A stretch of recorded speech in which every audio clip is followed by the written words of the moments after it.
Day 27, Job chapter 1, verse 8. Then the Lord said to Satan, "Have you considered my servant Job? There is no one on earth like him. He is blameless and upright, a man who fears God and shuns evil." Job chapter 1, verses 1 through 22. In the land of Uz there lived a man whose name was Job.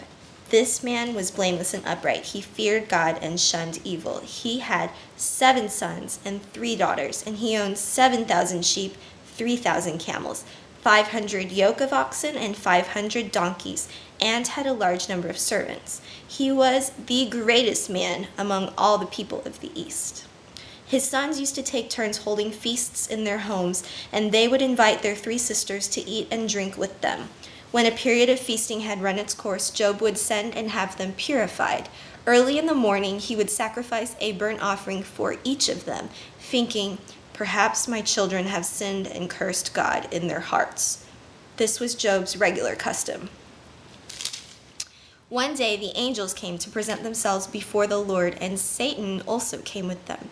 The Lord said to Satan, "Where have you come from?" Satan answered the Lord, "From roaming through the earth and going back and forth in it."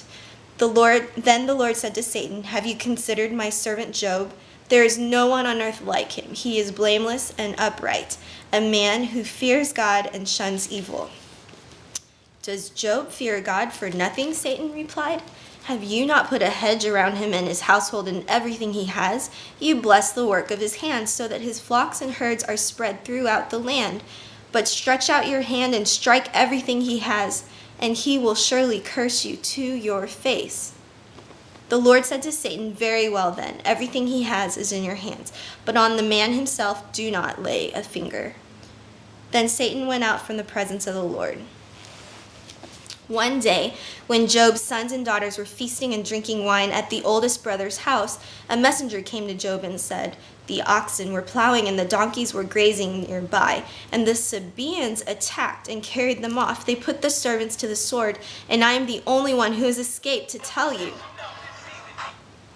While he was still speaking, another messenger came and said, "The fire of God fell from the sky and burned up the sheep and the servants. I'm the only one who has escaped to tell you."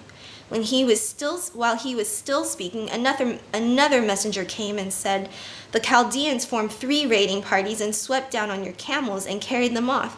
They put the servants to the sword, and I am the only one who has escaped to tell you." While he was still speaking, yet another messenger came and said, "Your sons and daughters were feasting and drinking wine at the oldest brother's house, when suddenly a mighty wind swept in from the desert and struck the 4 corners of the house. It collapsed on them, and they are dead, and I am the only one who has escaped to tell you." At this, Job got up and tore his robe and shaved his head. Then he fell to the ground in worship and said, "Naked I came from my mother's womb, and naked I will depart. The Lord gave, and the Lord has taken away. May the name of the Lord be praised." In all this, Job did not sin by charging God with wrongdoing.